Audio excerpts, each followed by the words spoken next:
हामीले भनेका थियौं कि यो अन्तिम समयहरू हो अनि त्यसको एउटा महत्त्वपूर्ण चिनाउने कुरा चाहिँ धेरै झुटा क्रिस्चियनहरू हुनु हो र धेरै झुटा मण्डलीहरू हुनु हो। जसरी चाहिँ दोस्रो तिमोथी 4 को 3 र 4 पदले चाहिँ हामीलाई बताउँछ, किनकि यस्तो समय आउनेछ जब तिनीहरूले खाँटी शिक्षा सहने छैनन्। कोहरूले खाँटी शिक्षा सहने छैनन्? यहाँ पढ्दै गयो भने सत्यता पाएकाहरूले खाँटी शिक्षा सहने छैनन्। त्यसैले फेरि पढौं, किनकि यस्तो समय आउनेछ जब तिनीहरूले खाँटी शिक्षा सहने छैनन्, तर चिलाउने कानहरू भएका हुनाले आफ्नै अभिलाषाहरू अनुसार तिनीहरूले आफ्ना निम्ति शिक्षकहरूको थुप्रो लाउने छन् अनि तिनीहरूले आफ्ना कानहरू सत्यताबाट फर्काउने छन् र दन्त्य कथाहरूतिर लगाउने छन्। तिनीहरूले खाँटी शिक्षा सहने छैनन्, अर्थात् उनीहरूले चाहिँ बाइबलीय शिक्षा, सत्य यो हो, धार्मिकताको मार्ग यो हो, परमेश्वरको इच्छा यो हो, दायाँ बायाँ छैन, विशुद्ध शिक्षा यो हो, प्रेरितहरूको शिक्षा यो हो भनेर बताउँदाखेरि चाहिँ हामी चाहँदैनौँ त्यो। त्यसो भए तर उनीहरू शिक्षकहरू चाहिँ चाहन्छन्, उनीहरूको चर्चहरू छन्, उनीहरूको बाइबलहरू छन्, उनीहरूको भजनहरू छन्, उनीहरूको बाइबल कलेजहरू छन्, तर उनीहरूको आफ्नै अभिलाषा अनुसारको छन्, त्यसको थुप्रो नै छन्।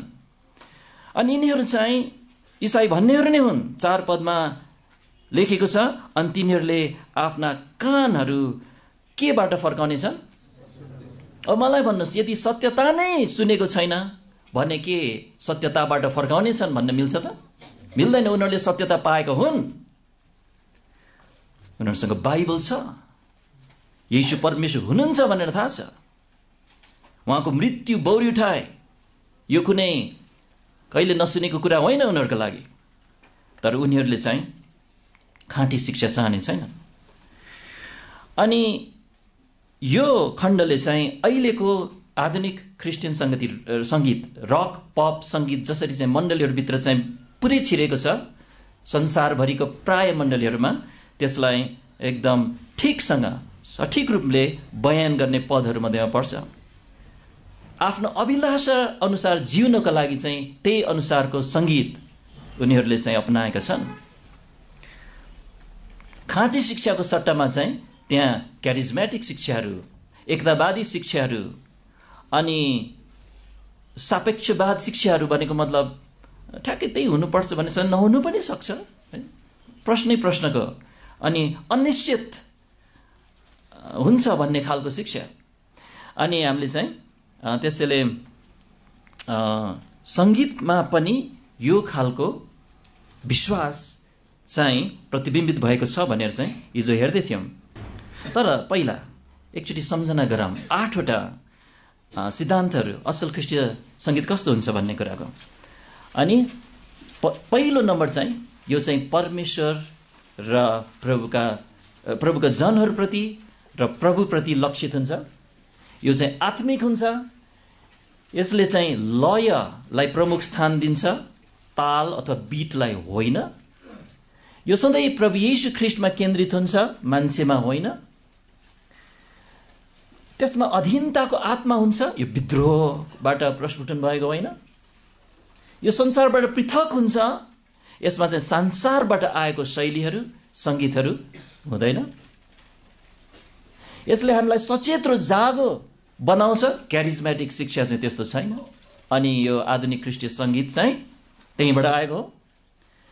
अनि यसको शिक्षा चाहिँ खाँटी हुन्छ, विशुद्ध शिक्षा हुन्छ। अनि त्यसैले हामीले चाहिँ हाम्रो भजनहरूमा चाहिँ विशुद्ध शिक्षाको खोजी गर्नुपर्छ अनि जाँच यसरी गर्नुपर्छ। अनि हामीले चाहिँ अब त्यसपछि 2टा बुँदा हेर्दै थियौँ। एउटा चाहिँ संगीत चाहिँ भाषा हो। आधुनिक क्रिस्चियन संगीत प्रयोग गर्नेले भन्छ संगीत खासमा केही पनि होइन, खालि त्यो शब्दले पो त्यहाँ फरक पार्ने हो।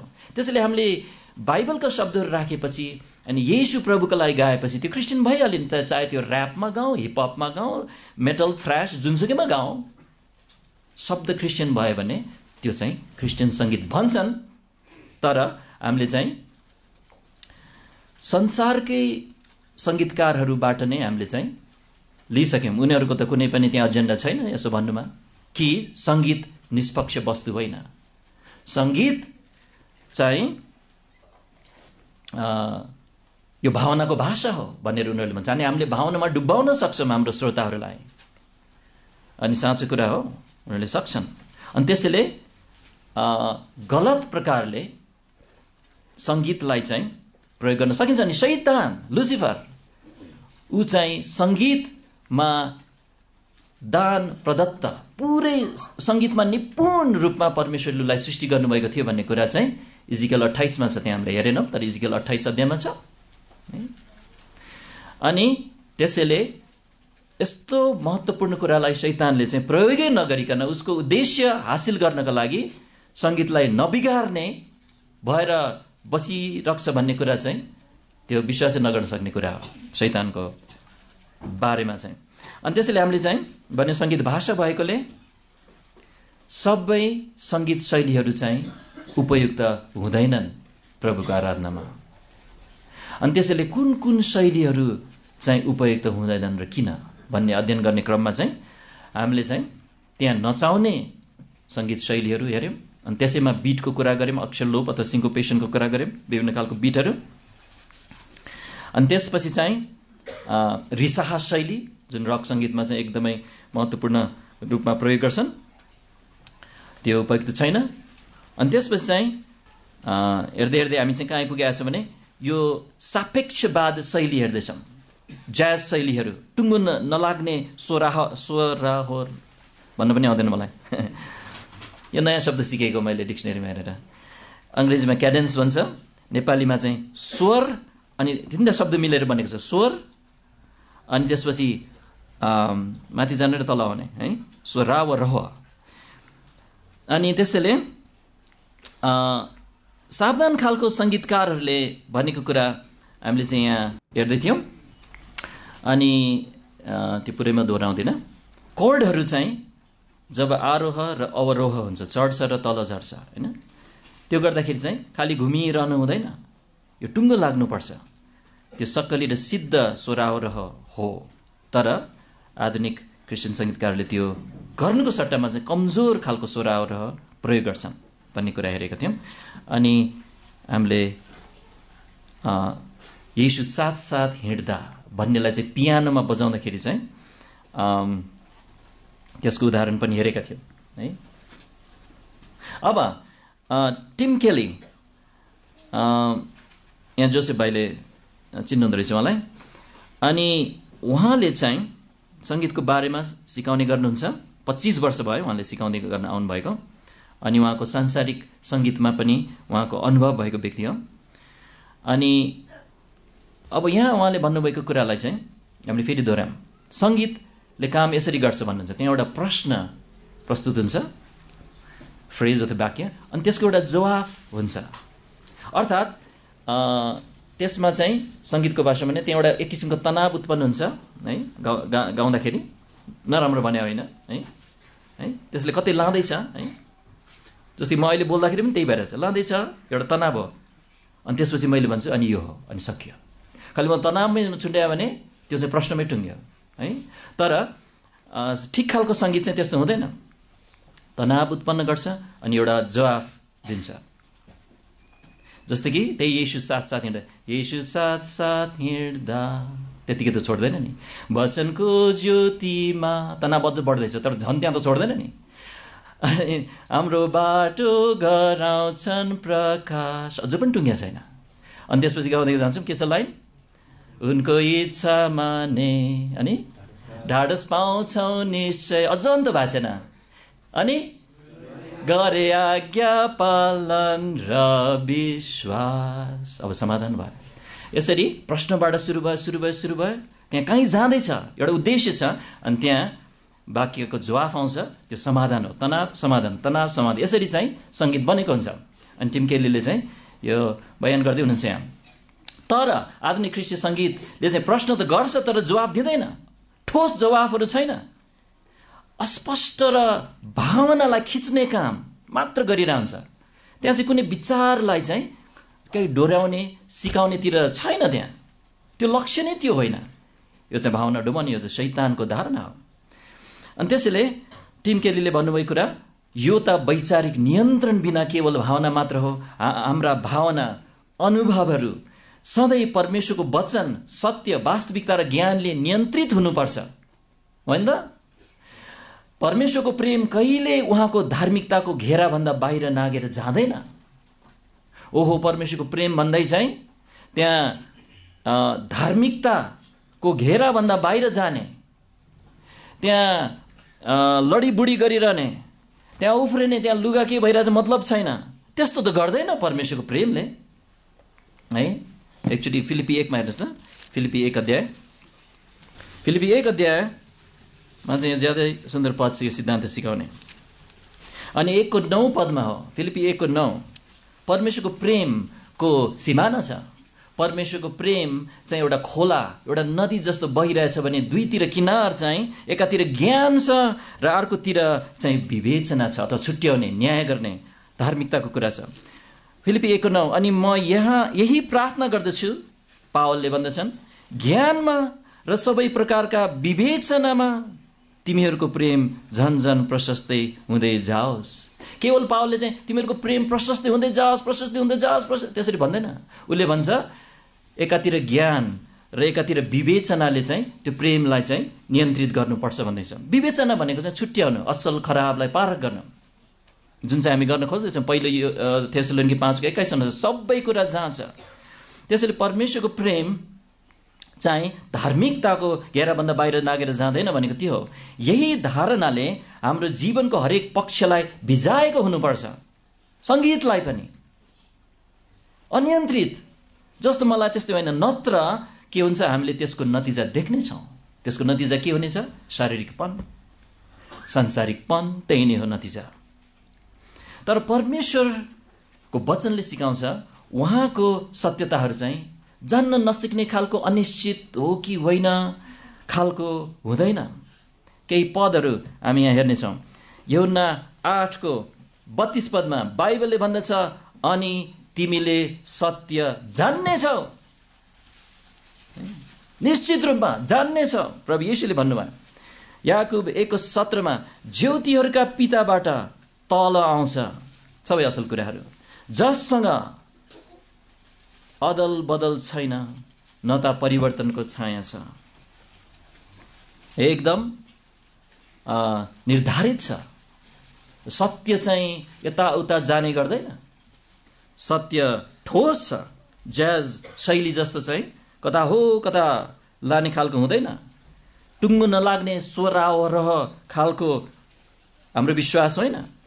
त्यहाँ परम सत्यहरू छन्, एब्सोल्युट भन्छ परम सत्य, अपरिवर्तनीय सत्यताहरू। अनि हिब्रू 13:8 येशू ख्रीष्ट हिजो आज सधैँभरि एक समान हुनुहुन्छ। परमेश्वर बदलिनुहुन्न। त्यसैले त हामी उहाँमा भरोसा गर्न सक्छौँ। हामी निश्चित र ढुक्क हुन सक्छौँ, बदलिँदैन उहाँको कुराहरू। खुसी हुनुहुन्न यो सत्यताहरूको कारणले। अनि भजन सङ्ग्रह 19:7 परम प्रभुको व्यवस्था सिद्ध छ र कस्तो छ? पक्का छ। यो खालको ज्यास खालको शैलीहरू, सापेक्षवादी शैलीहरूले चाहिँ गलत सन्देश प्रचार गरिरहेछ वास्तवमा। अनि किनभने सापेक्षवाद भनेको नै पक्का गरी हामी जान्न सक्दैनौँ भन्ने धारणा। अन्य भाषा ठिक हुनु पनि सक्छ, नहुनु पनि सक्छ। अनि प्रेरितको दान, भविष्यवाणी दान हुन पनि सक्छ, नहुन पनि सक्छ।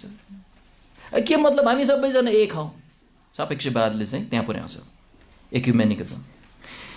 रोमन क्याथोलिकहरू ठिकै पनि हुनसक्छ है, सापेक्षवादले त्यही भन्छ।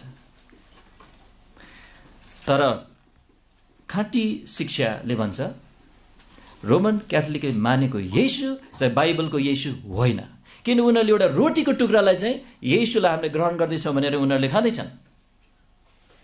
उनीहरू एउटा झुट्टो सुसमाचार विश्वास गर्दैछन्। झुटा हो भनेर हामी चाहिँ कालो सेतो छुट्याउँछौँ। सापेक्षवादले चाहिँ होइन, कालो सेतो त्यस्तो कुरा गर्नु हुँदैन, प्रेम चाहिन्छ हाम्रो भन्छ उनीहरूले। अनि उनीहरू चाहिँ कुहिरो मन पराउँछन्, त्यो अज्ञानताको कुहिरो, किनभने शैतानलाई त्यही मनपर्छ। त्यहीँबाट उसले खेती गर्ने हो। आत्माहरूलाई नाश गर्ने हो। अनि त्यसैले यो सापेक्षवाद यसबाट पर्ने असर गलत छ। यो शारीरिक छ अनि भावनामुखी छ। अनि त्यसैले उहाँले भन्नुहुन्छ नक्कली स्वरारोहको असर जुन चाहिँ यो टुङ्गो नलाग्ने क्या असर चाहिँ क्यारिजमेटिक असर हो। देख्दै हुनुहुन्छ है, क्यारिजमेटिक शिक्षा चाहिँ यति आबद्ध छ यो आधुनिक क्रिस्चियन आवाज, यो कहिले नटुङ्गिने, फलस्वरूप त्यसले तपाईँलाई उच्चालै गर्छ भावनालाई, अनि तपाईँ त्यो फेरि दोहोऱ्याउन चाहनुहुनेछ है। किन टुङ्गो लाग्छ नि त्यसलाई अब फेरि दोहोऱ्याउँछ अनि फेरि दोहोऱ्याउँछ, अनि त्यसले तपाईँलाई भावनाको आवेगभित्र लैजानेछ अनि तपाईँले साँच्ची नै परमेश्वरको आराधना गर्दैछु जस्तै लाग्छ। हो, त्यो व्यक्तिहरू चाहिँ मलाई लाग्छ एकदम इमान्दार रूपले उनीहरूले चाहिँ हामीले परमेश्वर आराधना गरिरहेको छु जस्तो लाग्छ। एकजना बहिनीले धेरै वर्ष अगाडि मलाई भन्नुभयो है, अन्य भाषा त अहिलेको लागि होइन भन्दै थिएँ मैले, अन्य भाषा खासमा यस्तो हो। अनि त्यसपछि बहिनी लामो समय चुप बस्यो। त्यसपछि तर मलाई के भएको त, त्यसपछि म त्यो कलेजमा गएको थिएँ अनि त्यहाँ चाहिँ अन्य भाषा बोल्नुपर्छ भनेर भन्यो, म चाहिँ नाइ म यो मान्दिनँ भन्यो, तर अन्तमा चाहिँ अब ल अब हो भने दिनुहोस् भन्न, अनि मैले त बोलेँ। के भयो त मलाई यो चाहिँ अनुभव, त्यो आफूलाई खुल्ला छोडेपछि, आफूलाई चाहिँ सत्यलाई पक्रनु सट्टामा चाहिँ जे पर्ला भनेर छोडेपछि चाहिँ नतिजा यस्तो हुन्छ। अनि उनीहरूलाई चाहिँ साँच्चै नै म परमेश्वरको आराधना गरेको जस्तै उनीहरूलाई भान भइरहन्छ। यो ठुलो भ्रम हो। आज यस्तो प्रवृत्ति आएको छ कि बाइबलीय मण्डलीमा समेत कि पुरानो भजनहरूको त्यो प्रबल खालको जुन सम्झौता रहित शिक्षा भएको त्यो भजनहरू, त्यसको आवाज त्यो चाहिँ हट्ने काम हुँदैछ। सङ्गीत पहिलेको भन्दा मिठो हुँदैछ, टिमकेलीले भन्नुहुन्छ, नरम बन्न थालेको छ अनि सुन्नलाई मनोहर छ, मनोरञ्जनात्मक पनि छ, आकर्षक पनि छ। तर समस्या के भने त्यसमा चाहिँ सामर्थ्यसितको भक्तिभाव चाहिँ छैन। अब हामी अर्को खालको गलत सन्देश बोकेको सङ्गीत शैलीलाई हेर्नेछौँ। त्यो चाहिँ हो बढ्ता नरम शैलीहरू। सङ्गीतले नयाँ नियम मण्डलीमा चाहिँ ख्रिस्टको वचनलाई लिएर शिक्षा सिकाउन, सम्झाउन, चेतावनी दिन प्रयोग गरिनुपर्छ भनेको छ कलसी 3:16। अनि त्यसैले हामीले कुन कुरामा ध्यान दिनुपर्छ भने हाम्रो सङ्गीतले शिक्षाहरू दिइरहेको हुनुपर्छ, साथसाथै त्यो शिक्षाप्रति एउटा उचित भावनालाई दृष्टिगत गरी पनि समेटेको हुनुपर्छ। किनभने हाम्रो सबै भजनहरू नै लडाइँको बारेमा त होइन नि, बढ्दै जाउँ सबै भजनहरू त त्यो हुँदैन है। कुनै त्यस्तो हुन्छन्, कुनै अर्को खालको पनि हुन्छ। त्यसैले यहाँ भजन रोज्नेहरूले चाहिँ यो सोचेर रोज्नुपर्छ है। अनि मूल कुरा चाहिँ के भने त्यो सन्देश र सङ्गीत चाहिँ मेल खाएको हुनुपर्छ। एउटा टुक्रा थियो त्यहाँ मादल बजाइरहेछ होइन। अब मादल भने त नचाउने बाजा हो, नचाउने बिटमै बजाइन्छ है। अनि त्यसमा चाहिँ बढ्दै जाउँ गाइरहेछ, बढ्दै जाउँ, कस्तो नमिल्ने है, हाँस्यास हुँदै छ वास्तवमा। त्यो चाहिँ सङ्गीत र सन्देश मिलेको छैन है। त्यो नरमपनाको कुरा जुन मैले गरेको थिएँ नि, त्यो वास्तवमा मैले अगाडि पढेछु। अब चाहिँ आउँदैछ यसमा चाहिँ सुन्नुहोस् है, येशू कस्तो प्यारो मित्र हामी सुन्नेछौँ, बाजा मात्रै। अनि पहिला चाहिँ कुन चाहिँ आउँछ हेरौँ, ठिक खालको कि बेठिक खालको, छुट्याउन सक्नुहुन्छ कि सक्नुहुन्न?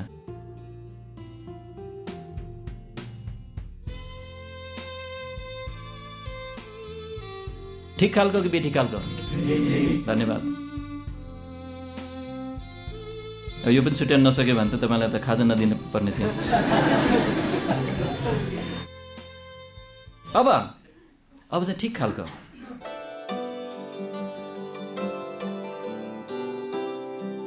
बिटमा आइरहेछ।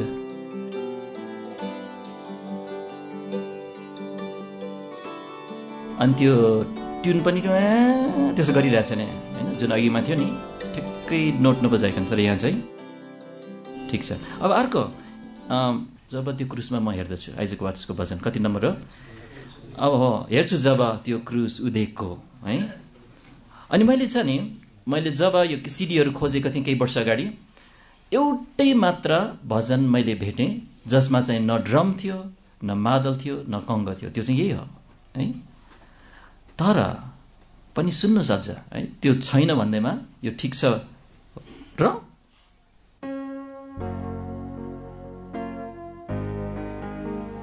पियानो बजाएको तरिका सुन्नुहोस्, अनि गाएको तरिका पनि सुन्नुहोस् है।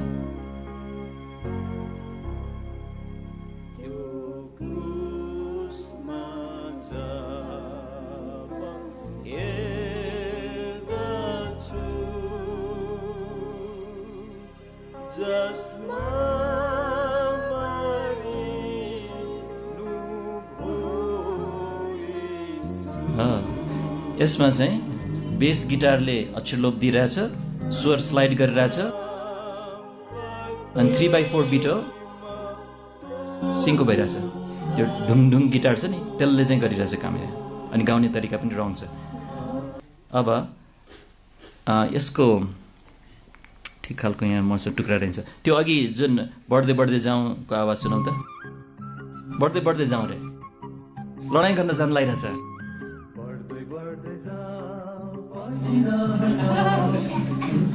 छ्या भनेकोले म अफ गरिदिइहाल्छु। अब देख्नुभयो सङ्गीत र शब्द मिलेकै छैन। अनि त्यसैले के बुझ्छौँ यहाँबाट? उनीहरूले शब्द सुनिरहेको छैनन्, उनीहरू शब्दको मतलबै गरिरहेछन्। उनीहरूलाई चाहिँ नाच्न पाइपुग्यो। अनि पुरै तालमुखी भएको छ, अनि लयमुखी छैन, त्यसैले त्यो शब्दहरूको सोचिँदैन। अनि नतिजा यस्तो छ। सङ्गीतले नयाँ नियम मण्डलीमा ख्रिस्टको अघि नै मैले भने यो कुरा। अब चाहिँ अर्कोमा जाउँ। यो चाहिँ के भने अत्यधिक दोहोऱ्याउने काम चाहिँ आधुनिक इसाई आराधनाको अर्को मुख्य तत्त्व हो। दोहोऱ्याइ गर्ने, थोरै शब्द धेरैचोटि दोहोऱ्याउने है। अनि दोहोऱ्याउने काम चाहिँ के हो भने शारीरिक अनुभवको एउटा भाग हो, जुन चाहिँ आधुनिक इसाई सङ्गीतको मुख्य गरी चाहिँ त्यो बहकाउने बिट। अनि अर्को कुरा त्यो बेटुङ्गोको स्वर आरोह है, कोडहरू अन्त भइरहेछन्। अनि अर्को चाहिँ कामुक स्वर शैली सँगसँगै अब के थपिन्छ मसलामा? दोहोऱ्याउने काम। एउटै प्याकेजमा आउने तत्त्व हो। अनि उनीहरूले खोजेको अनुभव चाहिँ यसले सृजना गर्नेछ। अनुभव सृजना गर्छ, भावनाको भाषा हो यो। जस्तो एउटा उदाहरण यहाँ विजय विजय भन्ने एउटा क्रिस्चियन भजन चाहिँ 5 मिनट 22 सेकेन्ड लामो छ। अनि कतिचोटि रहेछ यो? 96 र 16 जोड्यो भने 112 पटक चाहिँ विजय विजय भन्ने रहेछ। शब्दहरू के छ? हाम्रो विजय येशूमा छ। अनि 4 चोटि भन्छ त्यहाँ विजय विजय विजय विजय विजय विजय विजय विजय। 4 गुणा 8 32 भयो। अनि हाम्रो विजय येशूमा छ। अब यहाँ कति लामो समय गइसक्यो। अनि यहाँ चाहिँ रक गिटार इत्यादि बजिरहेछ, ड्रम। अनि त्यसपछि बल्ल एउटा कुरा अलिकति गाउन थाल्छ। सारा हारलाई तोडेर विजयको आशा दिएर। अनि त्यो दोहोऱ्याउँछ, माया गरी विजय ल्याऊ भने, हार होइन विजय ल्याऊ भने। के भन्न खोजे आयो है? एकदम सतही, खासै सन्देश छैन है। अनि फेरि विजय विजय विजय विजय विजय त्यो त अब दोहोरेको दोहोरे हुन्छ। अनि त्यसपछि चाहिँ सहाराविहीन जीवनमा फेरि के भन्ला कि भनेको त सहाराविहीन जीवनमा, लक्ष्यविहीन यात्रामा सहारा बनी उहाँ आउनुभयो, जीवनको लक्ष्य बन्नुभयो।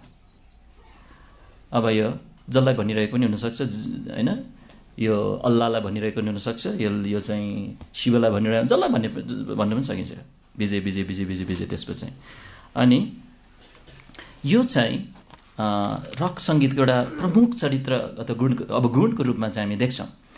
अनि विश्वभरिका क्रिस्चियन अगुवाहरूलाई परमेश्वरको उपस्थिति अनुभव गर्न सहायता गर्ने उद्देश्यले चाहिँ स्थापना भएको एउटा यहाँ ग्रुप, के अरे एउटा कम्पनी छ, इन्टेग्रिटी वर्शिप भन्ने। उनीहरू चाहिँ हामी सहायता गर्छौँ अब विश्वभरिका क्रिस्चियन अगुवाहरूलाई कसरी आराधना गर्नुपर्छ है। अनि उनीहरूले चाहिँ यस्तै खालको सङ्गीत बनाइरहेको हुन्छ। अनि जो यस्तोमा लागिरहेका छन्, आधुनिक इसाई सङ्गीतमा लाग्नेहरू चाहिँ यही सङ्गीतको वशमा आफूलाई छोडिदिन तयार छन्। अनि त्यसमध्येमा पनि कोही कोही एकदम बढी भावुक हुन्छन्। अनि त्यो बढी भावुक उपासकहरूले चाहिँ पूर्ण रूपमा यो सङ्गीतले चाहिँ उसलाई नियन्त्रण गरोस् भन्ने चाहन्छन्, पुरै आफूलाई चाहिँ छोड्छन् यसमा। अनि उनीहरू किन आएको भने त्यही अनुभव गर्न त आएको हो त्यहाँ। अनि यहाँको जस्तो मण्डलीमा आउँछन्, यो त के रहेनछ भने त्यसो तुरुन्तै हिँड्छ उनीहरू त्यहाँबाट होइन, उनीहरूलाई खोजेको अनुभव छैन। अनि एउटा नयाँ मान्छे आएको भने त बसेन त भइरहन्छ। अनि खास खोजेकै चिज अर्कै हो, ऊ बसेर पनि काम छैन। त्यसैले त्यहाँ के छ भने फेरि सिन्कोपेसन अत्यधिक भएको बिट छ है। सिन्कोपेसन आफै नराम्रो होइन, फेरि गलत खालको सिन्कोपेसन, अत्यधिक सिन्कोपेसन। अनि सङ्गीत दोहोऱ्याएको दोहोऱ्याइ छ त्यो सिन्कोपेटेड बिटमा। कोडहरू ठोस रूपमा कहिले पनि समाधान भइरहेको छैन। अनि हरेक मण्डलीलाई चाहिँ शैतानले यस्तै बनाउन चाहन्छ। ऊ एकदम तल्लिन्छ, ऊ सफल भइरहेछ संसारभरि। अनि हामी चाहिँ यस विषयमा चाहिँ एकदम जानकार हुनुपर्छ। अनि अब तपाईहरू एकदम यो बुझ्ने चाहिँ प्रयास गर्नुहोस् है। हामी त सुरक्षित छौँ भनेर नबस्नुहोस्, किनभने यो चाहिँ तपाईँले पनि सिकाउनुपर्छ। तपाईँले राम्ररी सिकेर तपाईँको आफ्नो परिवारमा सिकाउन पर्छ, तपाईँले अरू नयाँहरूलाई सिकाउनु पर्छ। अनि यो कुरा चाहिँ तपाईँले साँच्चै नै सिक्नु भएको छ भने अर्कोलाई चाहिँ केही न केही सिकाउन सक्ने हुनु भएको हुनुपर्छ। त्यस्तो हुनुभएको छ अलिअलि? केही आएर यहाँ बताउन सक्नुहुन्छ कसरी चिन्ने, के गलत छ, यो मैले कुनै चिज बजाइदिएँ भने? हामी त्यो गर्न चाहन्छौँ। अनि कोही कोहीले चाहिँ मलाई प्रश्न सोध्नु भयो, प्रश्नहरू राम्रो है, धेरैले त सोध्दै छैन, 1 2 3 4 जनाले जति सोध्यो होला है। तपाईँहरूले सोचिरहनु भएको छ यो भजन नि यहाँ नि है, अनि म त सहायता गर्न चाहन्छु। तर अरू चाहिँ सुनिरहनु मात्र भएको छ, खै यो मनोरञ्जन हो कि क्या हो है, थाहा छैन मलाई है। तपाईँ चाहिँ कतिको यो कुराहरू चाहिँ यसको महत्त्व देखेर चाहिँ म चाहिँ अरूलाई सिकाउनु पर्छ, म चाहिँ यो एकदम राम्रोसँग जान्नु पर्यो कि उहाँले नबिर्सिने गरिकन यसको कुराहरू। अनि म चाहिँ बिचमा प्रश्नहरू छ भने चाहिँ म सहायता गर्न खोज्छु। अनि आज चाहिँ दोस्रो मेरो सभा, मैले सिकाउने सभामा चाहिँ केही प्रश्नहरू आएको प्रश्नहरू पनि म सम्बोधन गर्छु, अनि अरू नसोधेको पनि। अनि सारा संसारभरि यही भइरहेको छ अहिले मण्डलीहरूमा। शब्दहरू गाउँदा ती शब्दहरूलाई सोच्ने, समझसित गाउने, प्रभुको बारेमा सोच्ने र ती शब्द र शब्दका प्रभावले उहाँलाई हृदयमा प्रशंसा गर्ने कुरै छैन त्यहाँ त्यो उहरूमा। अनि एउटा कुरा छ नि, तपाईँलाई यस्तो हुन्छ गाउँदा गाइरहँदाखेरि चाहिँ, अहिले जस्तै अहिले गाइरहेको थियौँ, गाउँदा गाइरहेछ तर तपाईँको विचार कहाँ कहाँ पुग्छ है। सायद एउटा कारण चाहिँ तपाईँ चाहिँ एउटा त्यतिकै क्या सानो स्वरमा त्यो गाउनुहुन्छ होला। सानो स्वरले गायो भने तपाईँको ध्यान पनि त्यतिकै हुन्छ, सानै ध्यान हुन्छ। तपाईँले अलिकति स्वर निकाल्नु भयो, खालि चिच्याउने भने होइन, स्वर निकाल्नु भयो भने चाहिँ तपाईँलाई ध्यान दिन मद्दत हुन्छ। ट्राई गर्नुहोस् है। अनि तर उनीहरूले चाहिँ केवल एउटा शक्तिशाली भावनात्मक अनुभव मात्र खोजिरहेका छन्, त्यही मात्र भइरहेको छ। आधुनिक इसाई सङ्गीतको मूल कुरा नि यही हो। अब त्यसैले हामीले चाहिँ यहाँ एउटा भिडियो हेर्नेछौँ है। यस्तो भइरहेछ, यो चाहिँ अस्ट्रेलिया हिलसङ, एकदम प्रख्यात डार्लिन चेक र उनीहरूको त्यो आराधना भन्छ।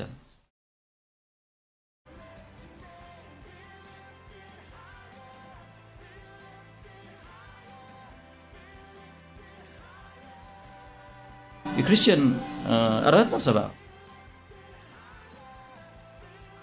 आफूलाई पुरा छोडिदिइरहेछ त्यो भावना पाउनलाई।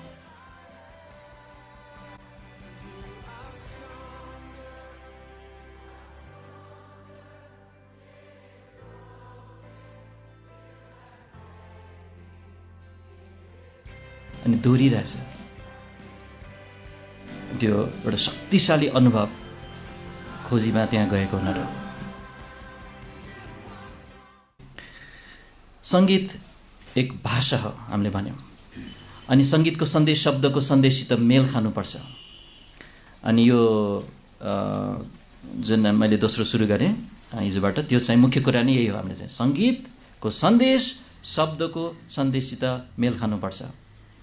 अनि त्यसैले परमेश्वरको जनहरूले चाहिँ सङ्गीतलाई जब सुन्छन्, त्यो सङ्गीत चाहिँ परमेश्वरको वचनको मापदण्डले चाहिँ नाप्नुपर्छ, अब जोख्नुपर्छ। अनि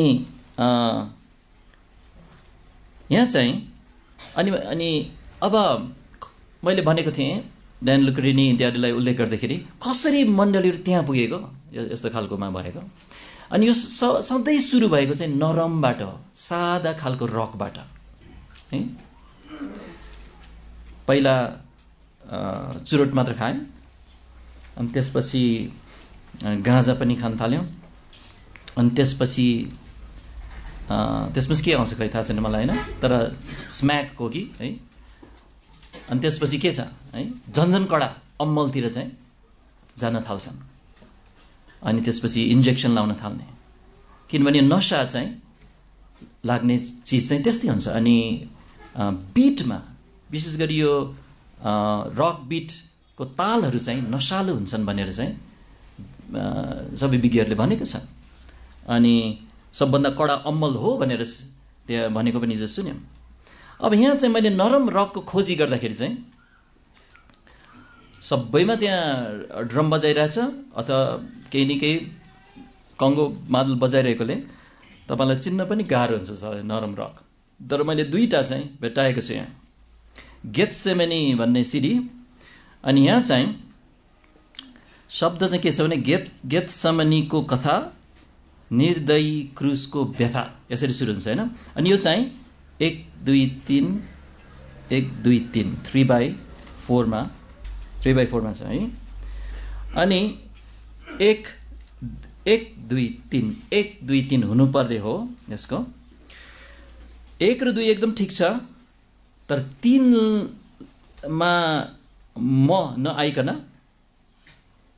अर्को 1 मा पनि आउँदैन, 3 को अलिकति पछाडि आउँछ, 3 र अब आउने 1 को बीचमा आउँछ, जसले गर्दा चाहिँ 3 मा लास्टमा चाहिँ अक्षर लोप भएको छ। अनि एकचोटि मात्र होइन, यो चाहिँ के अरे लाइन आएको गर्छ यो, त्यसले एकचोटि साउन्ड कति पुग्छ खै।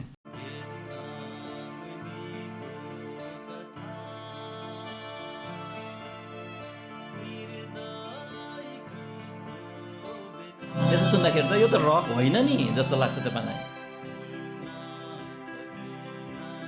पियानो मात्र छ, बिस्तारै गाइरहेछ है।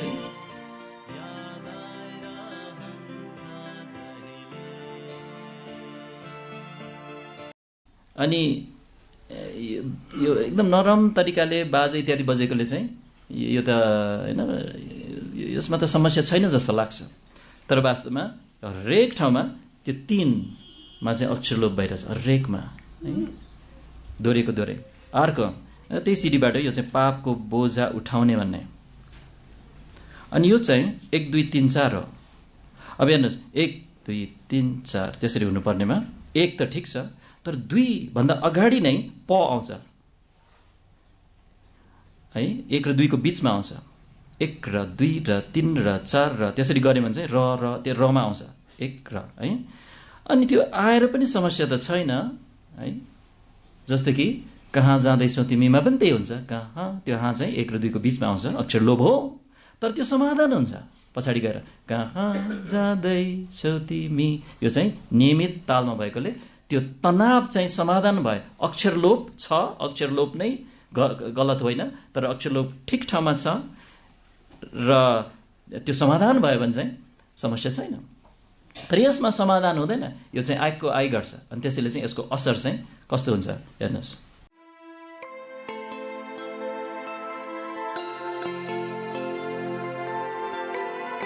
यो पनि एकदम नरम सुनिन्छ, एकदम शान्त सुनिन्छ, तर बिटलाई हेर्नुहोस्।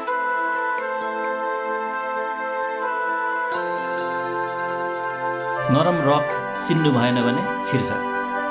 चिन्नु पर्ने नै नरम रक हो। पापको बोझा उठाउने, मुक्तिको मुकुट पहिराउने, पापको बोझा उठाउने। त्यो अक्षरलोक चाहिँ दोहोरिएको दोहोरै छ। यसको असर के भइरहेछ नि? टक टक टक टक त्यस्तो खालको आवेग उत्पन्न हुन्छ।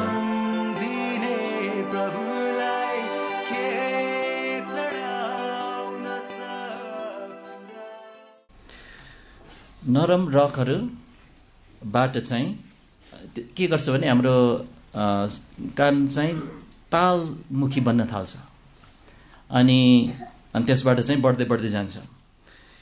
अब अर्को नरम रक, यो चाहिँ अब तपाईँलाई अमेरिकामा लान्छु म एकछिनको लागि मात्र।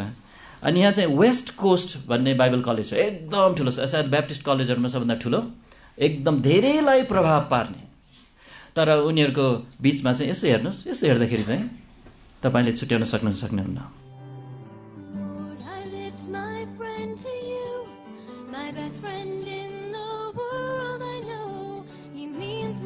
दाजु त नरम छ, कन्सर्ट जस्तो छैन, उफ्रिरहेको छैन, ड्रम सेट छैन, यो त रक होइन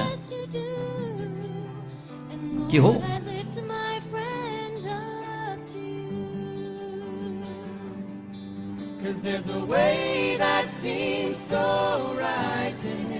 बिटलाई ख्याल गर्नु।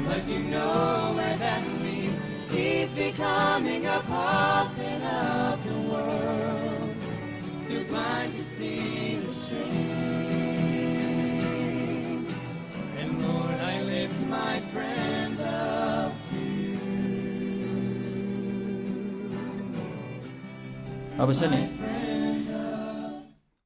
तर यो गीत जुन उनीहरूले गाउँदैछन् त्यहाँको युवाहरूले, वास्तवमा त्यो गीत चाहिँ आधुनिक क्रिस्चियन सङ्गीतबाट आएको, उनीहरूले बनाएको गीत हो। तर उनीहरूले चाहिँ अर्को अलि कडा प्रकारले गाउँछन् होइन, तर यहाँ चाहिँ अलि नरम प्रकारले गाउँदैछन्। तर बिट त उही नै हो, रक बिट हो यो। अर्को उदाहरण,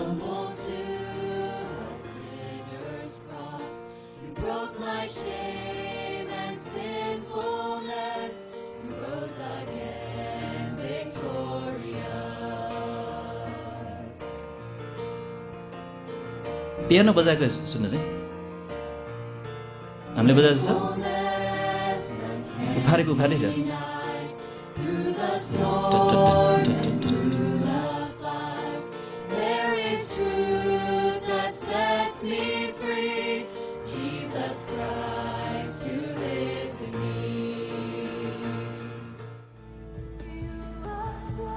तर यहाँबाट आएको गीत हो त्यो। अनि उनीहरूले चाहिँ ड्रम सेट सहित बजाउँछ, त्यही भजन उनीहरूले बनाएको गीत हो, हिलसङले बनाएको। तर ब्याप्टिस्टहरूले चाहिँ नरम तरिकाले त्यसलाई गाउँदैछन्, यसरी छिरिरहेछ, नरम रक, तर रकै हो।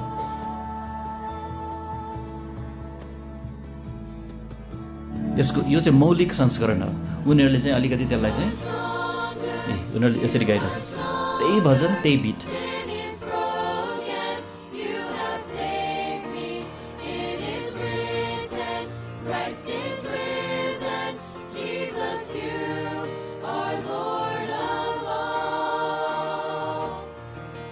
पियानोले चाहिँ ड्रमको काम गरिरहेछ त्यहाँ, जुन तरिकाले पियानो बजाउँदैछ। त्यसैले यो सङ्गीत चाहिँ असल क्रिस्चियन सङ्गीत होइन, यो नरम रक तालमा बजिरहेछ। अनि शारीरिक स्वर चिप्ल्याउने कला अनि कसरी भिडियोहरू चाहिँ त्यो गायकमा केन्द्रित, ठ्याक्कै त्यो हिलसङमा जस्तै। अनि सन्देश पनि एकदम सतही छ, अनि दोहोऱ्याउने काम भइरहेछ, सब विभिन्न रकको तत्त्वहरू लिइरहेछ। अनि अब चाहिँ एकदम महत्त्वपूर्ण कुराहरू त्यहीको लाई सम्झँदै यहाँ हामी कुरा गर्नेछौँ। ड्रम सेट नभए पनि इलेक्ट्रिक गिटार त्यहाँ छैन, कोही उफ्रिरहेको पनि छैन, रक कन्सर्ट जस्तो पनि देखिँदैन। तर यो गीत वास्तवमा आधुनिक इसाई सङ्गीतको आवाज हो, आत्मिक गीत होइन। साथै यसको आवाज र भाव चाहिँ उदासी र भावुक छ। उदासी भजनहरू हाम्रो लागि उपयुक्त छैन। हाम्रो भजनहरूमा चाहिँ त्यहाँ यदि समस्याको उल्लेख भए पनि तुरुन्तै त्यहाँ चाहिँ समाधानको उल्लेख हुन्छ। यदि त्यहाँ हाम्रो कमजोरको उल्लेख भयो भने कमजोरीको बारेमा गाइरहँदैन छ भने त्यो गाउनुहुन्न त्यस्तो भजनहरू। तुरुन्त त्यहाँ चाहिँ सामर्थ्य परमेश्वरमा चाहिँ हाम्रो आँखा लाग्नुपर्छ त्यो भजनहरूले। अनि तर यहाँ चाहिँ शब्द चाहिँ कस्तो छ भने यो अङ्ग्रेजी शब्द सुन्यो भने चाहिँ मानिस कति असहाय छ, हामी भएको कुराको वरिपरि त्यसको सेरोफेरोमा घुमिरहेछ। असल आत्मिक सङ्गीतले चाहिँ दुवै दुःख र समस्याहरू भन्दा माथि परमेश्वरको महानता रहेको कुरालाई चाहिँ जोड दिन्छ। आत्मिक सङ्गीत मान्छेमा भन्दा परमेश्वरमा केन्द्रित हुन्छ। यो चाहिँ जुन शीर्षक चाहिँ साथीको लागि प्रार्थना, प्रेयर फर फ्रेन्ड भन्ने गीत हो, त्यसको गीत सुनिरहँदा त्यसको अन्तसम्म पुग्दाखेरि पनि ओहो त्यो साथीलाई परिस्थिति त राम्रो होला कि नहोला निश्चित छैन भन्ने भावनामा टुङ्गिन्छ त्यहाँ। तर हामीले गाउने जस्तै कि हिजो गाएको थियौँ आशा छ प्रभुमा भनेर, त्यस्तो असल भजनमा चाहिँ हाम्रो आशा, हाम्रो चाहनाहरू सबै परमेश्वरमा पुरा हुन्छन् भन्ने निश्चयतामा चाहिँ अन्त हुन्छ। तर आधुनिक इसाई गीतहरू मान्छेको असहाय, दुःख आदिमा चाहिँ केन्द्रित हुन्छ। अनि यस किसिमको एकदमै सिन्कोपेसन युक्त ढाँचाहरूले सधैँ नै शरीरलाई चाहिँ कामुक तरिकाले हल्लाउन प्रोत्साहन दिन्छ। यस मुद्दाको दुवै पट्टिकाहरूले भनेको चाहिँ यो हो भन्नेहरू, यो भन्न नि यो असल सङ्गीतको विवादको सम्बन्धमा चाहिँ दुवै पक्षकाहरूले चाहिँ धेरै अध्ययन गरिसके।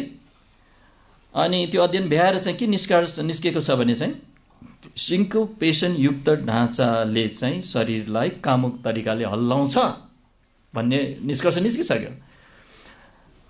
एक पक्षहरूले चाहिँ यो हुँदैन त्यसैले भन्छ भने अर्कोले भइहाल्छ नि, दाउदले त नाचेको थिए, अनि त्यसको कुरा पनि गरौँला हाम्रो अर्को क्लासमा। अनि त्यस्तो खालको कुरा उनीहरूले गर्छन्। अनि अब यहाँ ग्राहम वेस्टले चाहिँ यसलाई हेर्नु भएर चाहिँ यो टिप्पणी गर्नुभएको छ। यहाँ यो देखिन्छ, यो वेस्ट कोस्टको त्यो जुन युवाहरू उभिएर गाइरहेको थियो नि, यो देखिन्छ यस भिडियोका गायकहरूले शरीरलाई कामुक तरिकाले हल्लाउनदेखि दबाएर राखेका छन्। त्यसै गाइरहेको छु उनीहरूले दबाएर है। सायद होइन यो त उचित छैन त्यस्तो हाल्दिनु त भन्ने कुराको एउटा जागरुकताले हुनसक्छ, अथवा नहल्दिनु है भनेर उनीहरूलाई चाहिँ भनेको पनि हुनसक्छ है। जस्तो कि म एक ठाउँमा चाहिँ यस्तै विषयमा केही वर्ष अगाडि सिकाउन जाँदाखेरि चाहिँ त्यो अगुवाले के भन्नु भने जस म हुन्जेल चाहिँ मादल बजाउनै दिँदैन। त्यो त अधिनायकवाद भयो। त्यहाँ त सिकाउनु पर्ने हो नि त एक चाहिँ किन मादल उपयुक्त छैन है, मैले भनेकोले चाहिँ हुँदैन। त्यसले त खासै शिक्षा त पाउँदैन उनीहरूले। कारण यो कारण सिकाउनु पर्यो अनि त्यसपछि चाहिँ उनीहरूले चाहिँ बुझ्छन्। नत्र भने त्यो व्यक्ति मरेर गएपछि त मादल बज्न थालिहाल्छ। किन उहाँले पनि त्यही भन्नुभएको छ म रहन्जेल चाहिँ मादल बज्दैन भनेर। अनि त्यसैले अर्को पुस्तासम्म त टिक्दैन त्यसरी। अनि त्यसैले यहाँ चाहिँ के देख्छौँ भने उनीहरू हल्लिरहेको छैन, तर हल्लिने गीत गाइरहेछन् भनेपछि के भइरहेछ? ग्राहम वेस्टको टिप्पणी यो छ, मेरो विचारमा यो खतरा हो, यो हानिकारक कुरा हो। किनभने यसले त्यो सङ्गीतको वास्तविक चरित्रलाई चाहिँ के गर्दैछ? ढाकछोप गरिरहेछ। यदि कुनै सङ्गीत सुन्दा शरीर कामुक ढङ्गले चल्न खोज्छ भने चाहिँ यसको समाधान चाहिँ शारीरिक गतिलाई दबाएर बस्नु होइन, तर उक्त सङ्गीतलाई फाल्दिन हो। हामीले गाउने कुनै गीत विशेष गीत होला वा जुनसुकै हामीलाई नाचु नाचु जस्तो बनाउँछ भने त्यो गीतलाई रद्द गर्नुहोस्। ग्राहम वेस्टले त्यही भनेको। अनि सङ्गीत निष्पक्ष हुँदैन भनेर हामी यदि स्वीकार गर्छौँ भने हामीले विगतका यति धेरै ईश्वरीय जनका चेतावनीहरू, ग्राहम वेस्ट, टिम केली, फ्र्याङ्क गार्लक, एलन आइभ्स, र साथै अर्कोतिर यति धेरै दुष्ट सङ्गीतकारहरूको गवाईहरू, फ्र्याङ्क ज्यापा, स्टिभन टाइलर, जिन सिमन्स, अब थुप्रो हेऱ्यौँ हामीले। अझ त्यसमा चाहिँ हजारौँ थप्न सकिन्थ्यो। त्यत्रो गवाईहरू छन्, त्यत्रो चेतावनीहरू छन्। अब हामीले कान त बन्द गर्नु भएन नि। यो त वास्तविक हो। यो त मेरो धारणा होइन नि, यहाँ उभिएर त्यतिको बताइरहेको। यो चाहिँ वास्तविक हो कि सङ्गीत निष्पक्ष विषय होइन। यो खराब हुन सक्छ, शब्द बिना नै असल हुन सक्छ सङ्गीत आफै नै। अनि आधुनिक सङ्गीतको अरू सबै पक्षहरू भन्दा, अब खाली ठाउँ भर्न दिन्छु तपाईँहरूलाई यहाँ चाहिँ, है छैन है त्यहाँ, तपाईँले देखिसक्नु भयो। आधुनिक सङ्गीतको अरू सबै पक्षहरूभन्दा त्यसको ताल अथवा बिट नै हो जसले विद्रोह र कामुकतालाई प्रोत्साहन दिन्छ। बिट, ताल। बिट नराम्रो भने होइन, बिट बिना त सङ्गीतै हुँदैन नि। 1 2 3 1 2 3 त्यो बिट हो। 1 2 3 4 1 त्यो बिट हो। तर गलत किसिमले जब बिटलाई चाहिँ अक्षरलोप, गलत खालको अक्षरलोप, ब्याक बिट, एन्टिसिपेटेड बिट, यस्ता खालको बिटहरू, ब्रेक बिट होइन प्रयोग गर्न थाल्छौँ, साइलेन्ट बिट है, कति कुराहरू हामीले हेरेनौँ। तर त्यसले चाहिँ कामुकतालाई प्रोत्साहन दिन्छ। हामीले सभ्य पहिरन लगाउँदैमा है, राम्रो होइन, अब कुनै कुनै त अलिक प्रश्न चिन्ह उठाउने खालको पनि थियो त्यहाँ। तर होइन, सभ्य पहिरन लगाउँदैमा, शरीरलाई नहल्लाइकन होइन, नाच्ने हाउभावमा लाई दबाउँदैमा होइन, नहल्लाइकन दबाउँदैमा, शास्त्रीय बाजाहरू होइन, चेलो जस्तै पनि बजाइरहेको थियो त्यहाँ है, बाजा राम्रो छ, अनि पियानो राम्रो छ, बजाउँदैमा र इमान्दारितामा त्यसलाई परमेश्वरको आराधनालयमा चढाउँदैमा, हाम्रो सम्पूर्ण हृदयले त्यसो गर्दैमा पनि, अनि शब्दहरू बाइबलीय नै भए पनि र उन्नति गराउने खालका भए पनि, शारीरिक सङ्गीत हो भने, त्यो लय इत्यादि, ताल इत्यादि शारीरिक सङ्गीत हो भने त्यसको खास चरित्र त बदलेको हुँदैन। पहिरनले, शब्दले,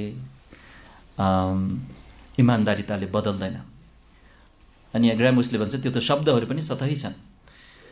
अनि यी सबै बाहिरी सजावट मात्र हुन् भन्छ, जुन चाहिँ राम्रो पोसाक लाउनु, अनि बाजा चाहिँ ड्रम सेट बिना पियानो र होइन भायोलिनहरू मात्र बजाउनु, त्यो चाहिँ बाहिरी सजावट मात्र हुन्। र सङ्गीत स्वयंको खास चरित्रलाई बदल्दैन। जुन सङ्गीत यहाँ त त्यो हिल सङ भन्ने है, अस्ट्रेलियाको हिल सङ भन्नेबाट चाहिँ आएको हो है, जो चाहिँ अग्रपन्थीमा छ यो आधुनिक ख्रिस्टीय सङ्गीतहरू उत्पादन गर्नमा, संसारलाई नै लाँदैछ। तर त्यो सङ्गीतको चरित्र त बदल्दैन र उक्त चरित्रको परिणाम एक न एक दिन सतहमा देखा पर्नेछ, जति ढाकछोप गरे पनि। अनि हितोपदेश 6 को 27 र 28 पद, के मानिसले आफ्नो छातीमा आगो राखेर पनि त्यसको लुगा नडढ्न सक्छ र? के मानिस भुङ्रामाथि हिँडेर पनि त्यसका पाउहरू नजल्न सक्छ र? अनि हेर्नुहोस् है, ताल दुईटैमा ठ्याक्कै एउटै छ। अब चाहिँ म फेरि देखाउँछु, त्यो अहिले पनि आथ्यो जस्तो लाग्छ, तर एकचोटि हेरौँ है।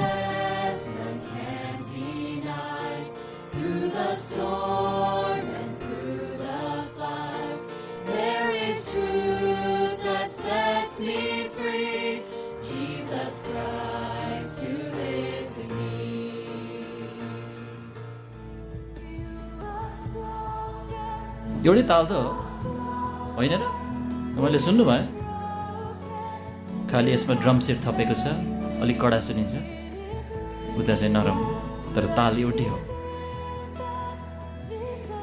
अनि नसा नै ताल हो। त्यसैले यसलाई नरम रक भन्नुको कारण थियो त्यो जुन शैलीमा चाहिँ वेस्ट कोस्टले प्रयोग गर्यो। ताल दुवैमा ठ्याक्कै एउटै छ। यो सादा रक गीत हो, नरम रक हो। भिन्नता यति मात्र छ, हिलसङको वास्तविक मौलिक संस्करणमा चाहिँ ताललाई ड्रम सेट र गिटारहरूले चाहिँ जोड दिएको छ। अनि ध्यान दिएर सुन्नुभयो भने वेस्ट कोस्टको पियानो बजाएको तरिकाले हिलसङको ड्रम सेट बाजाको ताललाई नक्कल गरेको छ। पियानोले ड्रम सेटको ठाउँ लिएको छ। पियानो वा किबोर्डमा रक सङ्गीत सजिलै बजाउन सकिन्छ, पियानो किबोर्डमा होइन। अनि जहाँ हामीले देख्यौँ त्यो हिलसङ अस्ट्रेलियामा, अब कति त त्यहाँ जान चाहिरहेछ त्यस्तो खालको हुन, त्यहाँ जान भनेको त्यस्तो खालको हामी हुन चाहन्छौँ भनेर है। अरूहरू चाहिँ लाई चाहिँ शैतानले चाहिँ डोर्याउँदैछ वेस्ट कोस्ट जस्तोलाई है। उनीहरू खालि ड्रम सेट अब त्यहाँ ठड्याउन मात्र बाँकी छ भन्ने पनि हुन्छ। अनि प्रायः त्यस्तै हुन्छ, लास्टमा चाहिँ ड्रम सेट आउँछ अनि त्यो चाहिँ महत्त्वपूर्ण चरण भयो, किनभने अब चाहिँ हामीले पचाउन सक्ने भयो ड्रम सेट भन्ने ठाउँमा आउँछ। अहिले चाहिँ पचाउनलाई चाहिँ नसा चाहिँ बिस्तारै डोज बढाउँदैछ। अनि त्यसैले शैतानले हरेक मण्डलीलाई त्यस्तै बनाउन चाहन्छ, त्यस्तै खालको सङ्गीतमा डुबाउन। अनि उसको एउटा तरिका छ, त्यो तरिकाले चाहिँ हजारौँ हजारौँ मण्डलीलाई सफलतापूर्वक उसले बदल्न सफल भइसक्यो। अनि त्यसैले हामीले चाहिँ चेतावनीको रूपमा चाहिँ यो गर्दैछ। हामी एकदमै सचेत हुनुपर्छ, जागो हुनुपर्छ। हामी अन्तिम समयहरूमा छौँ अनि हाम्रो पुरा इनाम हामी गुमाउन चाहँदैनौँ। केही प्रश्नोत्तरमा जाउँ। अनि एउटा यसमा जानुभन्दाखेरि तपाईँहरूको केही प्रश्न छ कि? किन हाम्रो समय भएकोले त्यसको लागि प्रयोग गरौँ न। केही छ प्रश्न? हजुर। मेरो चाहिँ यो नयाँबाट 4 नम्बरको यीशुको ज्ञानमा बढ्न सकौँ भने यो पवित्र आत्मा सिकाउनुहोस् भनेर। ए हजुर हजुर, पवित्र आत्मालाई प्रार्थना गरे जस्तो छ। यो चाहिँ अब बाइबलमा चाहिँ पवित्र आत्मालाई कहिले पनि प्रार्थना गर्नलाई चाहिँ सिकाएको चाहिँ छैन, गर्नु हुँदैन पनि भनेको छैन भन्न चाहिँ। अनि हामीलाई नमुना दिएको चाहिँ पितालाई प्रार्थना गर्ने भनेको छ, तर प्रभु येशूलाई पनि प्रार्थना गरेको छ। प्रभु येशूलाई प्रार्थना गर्नु हुँदैन त भनेको छैन, तर सामान्यतया हामी चाहिँ पितालाई गर्छौँ, प्रभु येशू द्वारा गर्छौँ अथवा उहाँको नाममा गर्छौँ, पवित्र आत्मामा गर्छौँ। त्यसैले यो चाहिँ भजनमयमा चाहिँ म समस्या देख्दिनँ यसरी होइन। अनि नत्र भन्दा हामी प्रभु येशूलाई पनि गाउनु हुँदैन थियो, मेरो एउटा तर्क चाहिँ। पितालाई मात्र गाउनु पर्ने हो कि नत्र प्रार्थना गर्दा। अनि तर पिता र पुत्र र पवित्र आत्मा मा चाहिँ, तर यो राम्रो प्रश्न हो, किनभने धेरै चाहिँ पवित्र आत्मा सम्बन्धी भजनहरूमा चाहिँ गलत चाहिँ छन् है। तर त्यो चाहिँ सजिलै बुझ्छौँ, पवित्र आत्मा आउनुपर्ने, उहाँलाई बोलाउने खालको है। अनि मेरो चाहिँ अहिलेसम्म बुझाइ त्यति हो। अरू कुनै छ प्रश्न? सापेक्ष शैली भनेर अत्याधिक दोहोऱ्याउने शैली ए होइन, फरक हो। सापेक्ष शैली भनेको चाहिँ त्यसमा चाहिँ कुनै ठोस कुराको सट्टामा चाहिँ अनिश्चित भन्न खोजेको। सापेक्षी भनेको चाहिँ अब त्यो भर पर्छ, जस्तै कि झुट बोल्नुहुन्छ कि भन्दाखेरि त्यो त भर पर्छ परिस्थितिमा, त्यो सापेक्षवाद भयो। त्यसैले ज्याज शैली जस्तो एउटा सापेक्षवादी शैलीमा चाहिँ के भन्छ, नोटहरू चाहिँ ठोस रूपले, कोडहरू ठोस रूपले अन्त भइरहेको छैन। अनि त्यो चाहिँ त्यो भयो। अत्यधिक दोहोऱ्याउनु भनेको त त्यो विजय विजय जस्तो कि गाएको गाई त्यो, अनि त्यही शब्दहरू धेरै पटक दोहोऱ्याउने, त्यही वाक्यहरू धेरैचोटि दोहोऱ्याउनु। यो कोडहरू चाहिँ ठिकसँग टुङ्ग्याउनु भनेको चाहिँ कस्तो? ओ ल, यो चाहिँ गाह्रो हुन्छ मलाई पनि, म पनि सिक्दैछु यो चाहिँ। कोडहरूमा कसलाई म्युजिक थियोरी थाहा छ यहाँ? 1 2 3 4 त्यस्तो कोडहरूको बारेमा थाहा छ? 1 2 3 होइन, त्यो त बिट हो। म त यहाँ एउटा सङ्गीतकार पाएँ भनेर हामीलाई सिकाउने व्यक्ति छ। यो रोमन न्युमरल 1 यसरी लेख्छ है। अनि 1 ग्रुप कोडमा सुरु भयो भने 4 मा एन्डिङ हुनुपर्ने त्यस्तोहरू रहेछ। यो त म भर्खरै मैले हेर्दैछु है यस विषयमा। अनि जस्तो कि सी कोडमा सुरु गऱ्यो भने है, जी कोडमा एन्ड हुनु हुँदैन है। एक्चुअली खै मैले बजाएर पनि देखाउन सक्दिनँ। जस्तै यहाँ उदाहरण हेर्न सकिन्छ। जस्तै यही 108 होइन, डी कोडबाट सुरु भएको छ, त्यसपछि एमा जान्छ अनि जीमा जान्छ, अनि गर्दै गर्दै लास्टमा कहाँ आउँछ? डीमै आउँछ। यो चाहिँ समाधानमा आएछ है। अनि त्यहाँ त्यस्तो नियमहरू छन्, सीबाट सुरु भने कहाँ अन्त हुन सक्छ भन्ने, अनि कहाँ अन्त हुनु हुँदैन भन्ने। अनि त्यसैले हाम्रो यही भजन किताबमा पनि त्यस्ता भजनहरू छ जहाँ चाहिँ हामीलाई हावामा झुन्ड्याइदिरहेछ। जस्तो कि स्तुति प्रशंसा र धन्यवाद चाहिँ कहाँ अन्त हुन्छ? स्तुति प्रशंसा र धन्यवाद। त्यहाँ अनि जहिले अप्ठ्यारो लाग्थ्यो, के नमिला जस्तो लाग्थ्यो। कारण यो रहेछ, अनि त्यस्तै अरू पनि छन्। प्रज्वल भाइले भन्दै हुनुहुन्थ्यो कुन चाहिँ नम्बर हो? 84 नम्बर के भजन? प्रभु म तपाईँको चरण। त्यसमा पनि त्यस्तै छ। अनि विभिन्न छन्, त्यसैले हामीले चाहिँ मिलाउनु बाँकी छ यो नोटेसनमा चाहिँ। त्यसैले अलिअलि ज्ञान त भयो होला है। कोड सीबाट सुरु गऱ्यो भने CFG त्यो कोडहरू आउँछन्, माइनरलाई छोडेर के मेजर कोडहरू गऱ्यो भने। अनि त्यो चाहिँ त्यो निश्चित छ। जस्तै सीमा एन भयो भने त भइहाल्यो है। सायद एफमा पनि एन हुनसक्छ। त्यो अब त्यो हेर्नु बाँकी छ मैले। यो चाहिँ एकदम मलाई मेरो लागि पनि नयाँ कुरा हो है। ल हजुर, खासमा 209 को 2 नम्बर 209 को 2 नम्बर 209 यो चाहिँ शब्दको बारेमा चाहिँ के नोटेसन? शब्द ए शब्द त्यहाँ पवित्रताको आत्मा दिनुहोस्। ए हजुर हजुर, अङ्ग्रेजीमा स्पिरिट अफ होलिनेस। ओ ठिक हो। यो चाहिँ हामीले यसलाई सच्याएको छैन है हाम्रो नयाँमा। थाहा भयो। ए सच्याएको जस्तो लाग्छ, हेर्नुहोस् त। हो सच्याएको छ। अङ्ग्रेजीमा चाहिँ अक्षरश गरेको थियौँ, spirit of holiness on us descend. धन्यवाद, राम्रो गरिरहनु भएको छ। यसरी जाँच्नुहोस् है। अनि अब कति कुराहरू मलाई पनि थाहा नहुन सक्छ, मलाई सकेको चाहिँ जवाफ दिन्छु म है। अरू कुनै छ? हजुर,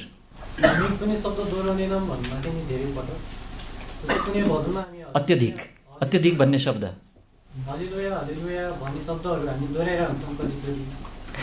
अत्यधिक र दोहोऱ्याउनेमा फरक छ कि छैन? अत्यधिक भन्ने बुझ्नुहुन्छ?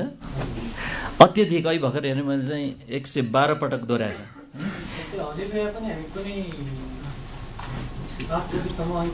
कुन चाहिँ एउटा भजन दिनुहोस् त मलाई? 200? त्यहाँ बढी हुनु सक्छ। 100 कति हो? 190। हजुर, कतिचोटि दोहोऱ्याइन्छ यहाँ? अब यसमा चाहिँ अब मात्राको कुरा हो क्या, दोहोऱ्याउनै हुँदैन भन्ने छैन। म एउटा इक्जाम्पल दिन सक्थेँ।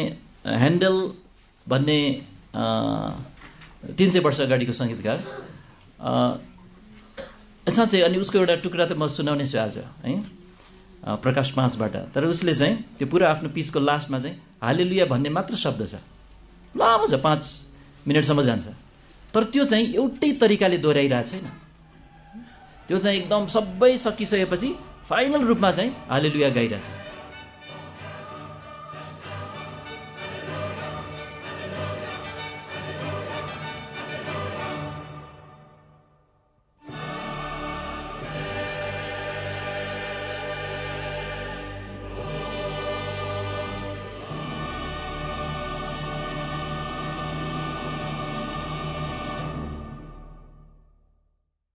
त्यसैले शब्द दोहोरियो भन्नाले नै त्यो समस्या होइन, तर एउटै खालकोले दोहोरियो भने चाहिँ समस्या हुन्छ है, एउटै तरिकाले मात्र है। त्यसले चाहिँ कस्तो हुन्छ भने कुनै चिज धेरै दोहोरियो भने एक चाहिँ हाम्रो दिमागलाई पनि रित्तो बनाइदिन्छ, ड्रम जस्तै के दोहोरिँदा दोहोरिँदा दोहोरिँदा। अब यसमा चाहिँ कस्तो छ, कति चिज अब अलिकति के भन्छ आत्मगत हुन जान सक्छ है। यसले यदि हामीलाई चाहिँ यो दोहोराई यसलाई चाहिँ अब अत्यधिक भन्ने कि नभन्ने चाहिँ अलिकति यसमा चाहिँ सबैजना सहमत नहुन सक्छ। यसमा चाहिँ रक सङ्गीतको चाहिँ अब त्यसमा सँगै छैन, एकदमै अत्यधिक रूपमा। त्यसैले त्यो शब्द चाहिँ मैले राखिरहेको चाहिँ अत्यधिक रूपमा दोहोऱ्याइनु नै गलत त होइन। हामीले अब कोरसहरू पनि दोहोऱ्याउँछौँ होइन, यहाँ एउटै शब्द पनि दोहोरिएछ। अब यसलाई पुरै गलत भन्ने नहुनेमा चाहिँ म चाहिँ अहिले नै निष्कर्ष दिन सक्दिनँ होला यो भजनमा चाहिँ। ह्यान्डलको त्यो मसायमा मैले ठ्याक्कै बिर्सेँ कति मिनट हो, अझ लामो हुनसक्छ। खालि एउटै शब्द मात्र छ, तर अति नै सुन्दर छ। त्यहाँ चाहिँ हामीलाई दिमाग रित्तो बनाउला जस्तो पनि छैन, यसले चाहिँ उचाल्छ वास्तवमा। त्यसैले शब्द कसरी दोहोऱ्याएको छ होइन। अब विजयको त्यो सुनाउनु पायो भने चाहिँ त्यो चाहिँ अर्कै खालको छ, वाक्कै लाग्दछ भन्नु पर्दाखेरि। अर्को कुनै छ प्रश्न? हजुर, ए ब्याकबिट, यो त बुझ्नै पर्छ। त्यो 1 2 3 4 मा ब्याकबिट हुने हो यदि गलत गर्यो भने होइन। अनि 1 मा जोड दिनुपर्ने थियो, जोर कमजोर जोर कमजोर जोर कमजोर जोर अनि त्यसमा चाहिँ कमजोरलाई जोर बनाउने, जोरलाई कमजोर बनाउनेलाई ब्याकबिट हुन्छ। त्यही नै हो। 1 2 3 4 1 2 3 4 होइन। स्लो पनि हुनसक्छ 1 2 3 4 स्लो र फास्टले फरक पार्ने होइन। हुन्छ, अरू कुनै छ? अब एउटा प्रश्न। हजुर, भजन नम्बर 36 नम्बर हुन्छ। हजुर, यसमा प्रश्न के हो? त्यो चाहिँ जब म भूको त्यो घुमाउने त्यस्तो त्यो नोटेसन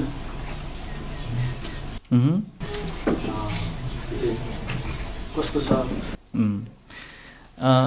के अरे मूल कुरा चाहिँ हेर्नुपर्ने अक्षरलोप हो है। कुनै कुनै कुराहरू चाहिँ सांस्कृतिक भिन्नताहरू पनि हुन्छन्। अब यस्तो खालको हामीले गाउने कति खालको ट्युनहरू पश्चिममा सुन्न पाइँदैन, अनि हामीले गाउने खालको ट्युनहरू